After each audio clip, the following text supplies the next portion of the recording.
আমি সুনির্মল চন্দ্র বসু, প্রভাষক, উদ্ভিদবিদ্যা বিভাগ, সরকারি মুজিব কলেজ, সখীপুর, টাঙ্গাইল। আমি একাদশ শ্রেণীর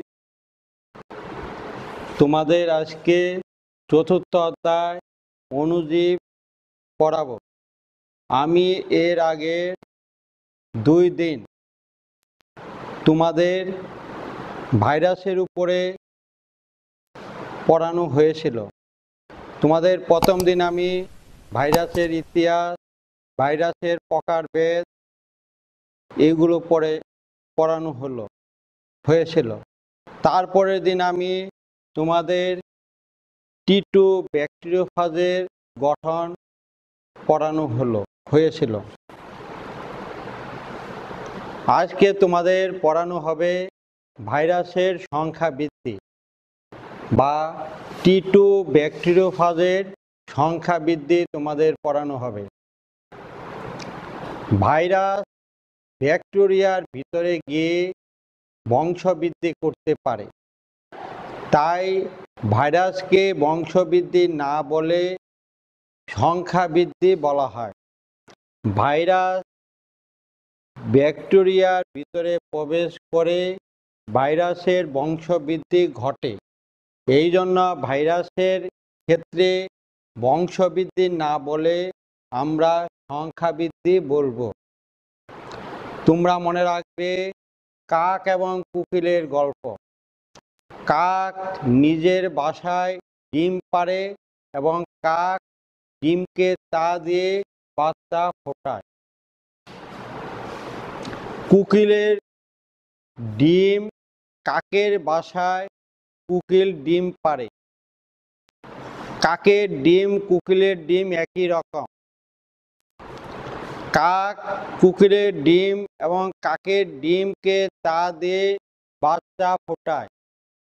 বাচ্চা ফোটানোর পর প্রথম দিকে বাচ্চাগুলো একই রকম দেখা যায়। কাক কোকিলের বাচ্চা এবং কাকের বাচ্চাদের যত্ন সহকারে বড় করে। যখন একটু বড় হয় তখন কাকের বাচ্চা এবং কোকিলের বাচ্চার কিছুটা ব্যবধান দেখা দেয়।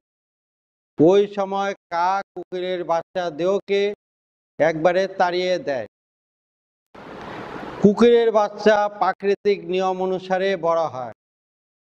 এইখানে কাককে বলবো আমরা বংশবৃদ্ধি, কোকিলকে বলবো আমরা সংখ্যা বৃদ্ধি। কাককে বলবো আমরা বংশবৃদ্ধি, কোকিলকে বলবো আমরা সংখ্যা বৃদ্ধি। তোমাদের ভাইরাসের সংখ্যা বৃদ্ধি, বিশেষ করে টি2 ব্যাকটেরিওফাজের সংখ্যা বৃদ্ধি আজকে তোমাদের পড়ানো হবে। তোমরা দেখো টি2 ব্যাকটেরিওফাজ।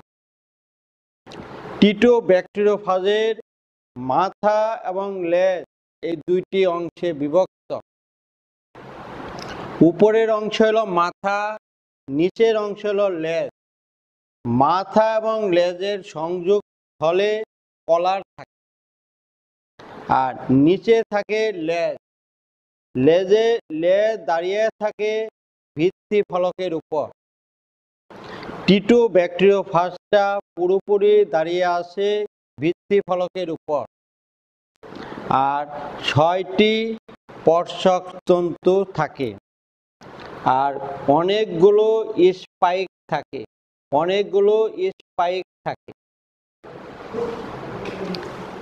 তোমাদের দ্বিতীয় ধাপ, এই টি2 ব্যাকটেরিওফাজ ইকুলি ব্যাকটেরিয়ার মধ্যে প্রবেশ করে সংখ্যা বৃদ্ধি ঘটায়।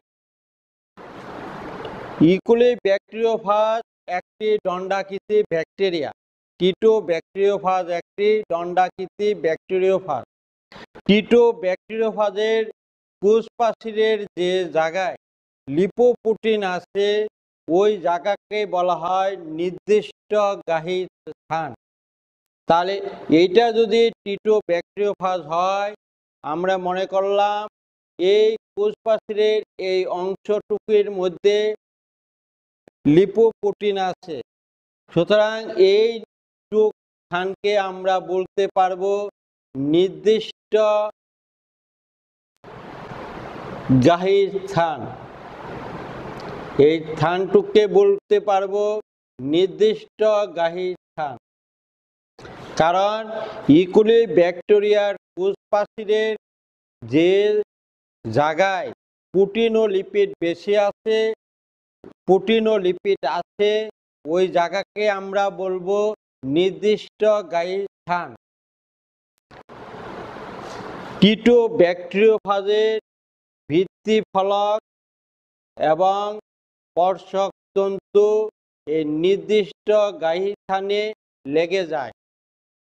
টিটো ব্যাকটেরিওফাজের ভিত্তি ফলক ও পর্ষকতন্তু ইকুলি ব্যাকটেরিয়ার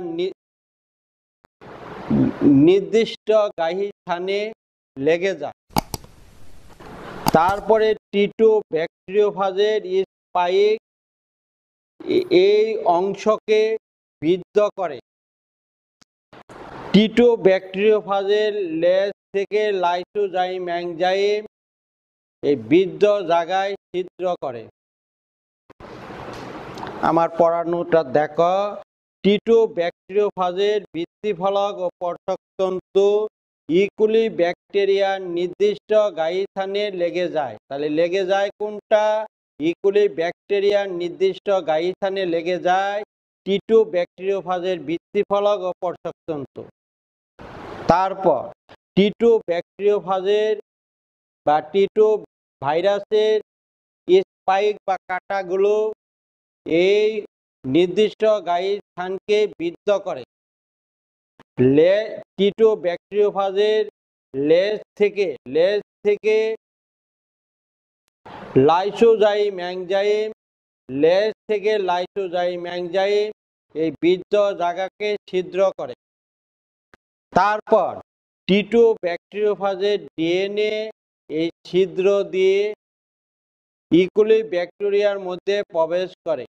ইকুলি ব্যাকটেরিয়ার মধ্যে প্রবেশ করানোর পর কিছু সময় এরা সুপ্ত অবস্থায় থাকে, কিছু সময় পর্যন্ত এরা সুপ্ত অবস্থায় থাকে। তাহলে দেখো, তাহলে টিটো ব্যাকটেরিওফাজের ভিত্তি ফলক স্পাইক ইকুলি ব্যাকটেরিয়ার নির্দিষ্ট গাহী স্থানে লেগে যায়। তারপর টিটো ব্যাকটেরিওফাজের স্পাইক এই নির্দিষ্ট গাহী স্থানকে বিদ্ধ করে। তারপর টিটো ব্যাকটেরিওফাজের লেজ থেকে আগত লাইসোজাইম এনজাইম এই বিদ্ধ জায়গাকে ছিদ্র করে। টিটো ব্যাকটেরিওফাজের ডিএনএ ইকুলি ব্যাকটেরিয়ার নির্দিষ্ট গাহী স্থানে যে ছিদ্র আছে হলো, এই ছিদ্রের ভিতর দিয়ে ইকুলি ব্যাকটেরিয়ার ভিতরে প্রবেশ করলো। প্রবেশ করানোর পর কিছু সময় এরা সুপ্ত অবস্থায় থাকে, কিছু সময় পর্যন্ত এরা সুপ্ত অবস্থায় থাকে। তারপর পলিমারেজ এনজাইমের সাহায্যে ব্যাকটেরিয়া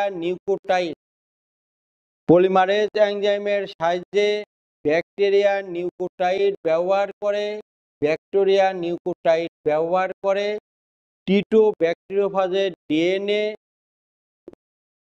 প্রতিরূপ বা অনুরূপ সৃষ্টি করে। তাহলে আমার পড়ানোটা হলো টিটো ব্যাকটেরিওফাজের ভিত্তি ফলক ও পর্ষকতন্তু টিটো ব্যাকটেরিওফাজের ইকুলি ব্যাকটেরিয়ার নির্দিষ্ট গাহী স্থানে লেগে যায়। তারপরে টিটো ব্যাকটেরিওফাজের স্পাইক এই নির্দিষ্ট গাহী স্থানকে বিদ্ধ করে। তারপরে টিটো ব্যাকটেরিওফাজের লেজ থেকে আগত লাইসোজাইম এনজাইম এই বিদ্ধ জায়গাকে ছিদ্র করে। তারপরে টিটো ব্যাকটেরিওফাজের ডিএনএ এই ছিদ্র দিয়ে ইকুলি ব্যাকটেরিয়ার মধ্যে প্রবেশ করে। প্রবেশ করানোর পর ইকুলি ব্যাকটেরিয়ার ভিতরে টিটো ব্যাকটেরিওফাজের ডিএনএ কিছু সুপ্ত অবস্থায় থাকে। তারপর ব্যাকটেরিয়া পলিমারেজ এনজাইম ব্যবহার করে ব্যাকটেরিয়ার নিউক্লিওটাইড এর সাহায্যে ইকুলি ব্যাকটেরিয়া তার অনুরূপ বা প্রতিরূপ সৃষ্টি করে। তারপর প্রোটিন আবরণ সৃষ্টি করে। তারপর প্রোটিন আবরণ সৃষ্টি করে, তারপর প্রোটিন আবরণ সৃষ্টি করে, প্রোটিন আবরণ সৃষ্টি করে, প্রোটিন আবরণ সৃষ্টি করে। তাহলে দেখো এই ইকোলি ব্যাকটেরিয়ার নির্দিষ্ট গাইডলাইনে যে ছিদ্র হলো, এই ছিদ্রের ভিতর দিয়ে টিটো ব্যাকটেরিওফাজের ডিএনএ ইকোলি ব্যাকটেরিয়ার মধ্যে প্রবেশ করলো।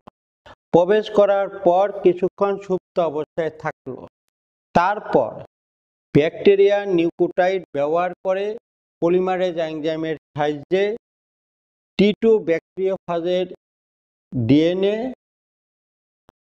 তার অনুরূপ সৃষ্টি করলো। তারপর প্রোটিন আবরণ সৃষ্টি হলো। এভাবে নতুন ফাজ বা তরুণ ফাজের সৃষ্টি হলো।